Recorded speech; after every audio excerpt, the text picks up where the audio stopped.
আমাদের রক্তে রঞ্জিত ক্যাম্পাসের বিচারের দাবিতে আমাদের ভাইরা হসপিটালে মৃত্যুর সাথে পাঞ্জা লড়ছে, আর আমাদের প্রশাসন নিয়োগ চালাচ্ছে। তাদের কোনো মাথা ব্যথা নেই সাধারণ শিক্ষার্থীদের নিয়ে।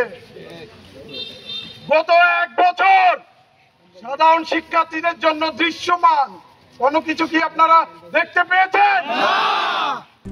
RICL TMX, যুগের পর যুগ স্থাপনা থাকে মজবুত।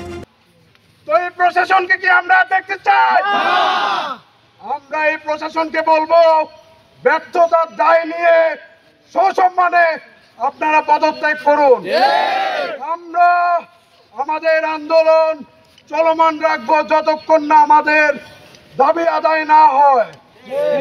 আমাদের শিক্ষার্থীদের নিরাপত্তা নিশ্চিত করতে হবে। আমাদের ভাইদের ভালো খাবারের ব্যবস্থা করতে হবে। আমাদের ভাইদের আবাসনের ব্যবস্থা করতে হবে।